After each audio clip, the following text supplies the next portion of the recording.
Have you ever wondered why you didn't go home to heaven as soon as you got saved? I mean, think about it. We say yes to Jesus Christ and then boom, we're home in heaven. It would be glorious. It would be simpler. It would certainly be easier than all the tests, trials, and tribulations we deal with down here on planet Earth.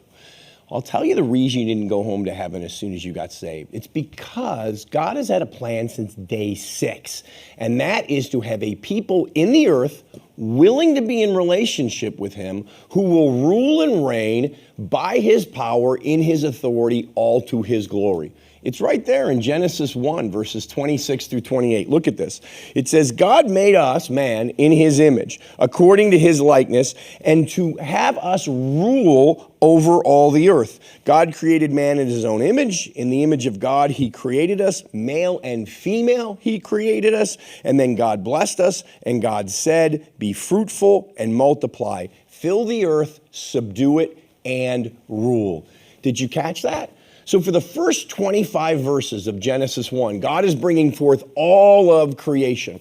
Then in verse 26 and 28, he makes people, he makes you, he makes me in his image. But we're not only made in his image, and we're not only made for relationship with him, but in that relationship, we are made to rule and reign in the earth. Or as he puts it, to fill the earth, subdue it, and rule. We're here to be his dominion stewards. And here's what's really exciting. We don't have to do it in our own power. We do it in his power. We do it in his authority. We do it all to his glory.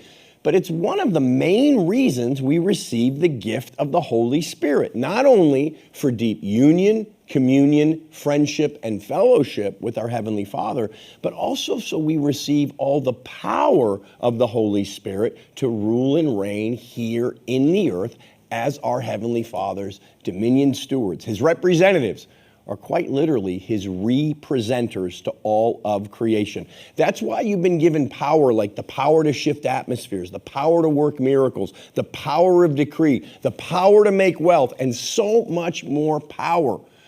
My book, Realms of Power, will lead you step by step, revelation by revelation, scripture by scripture, into walking and moving in all that power. It makes it simple.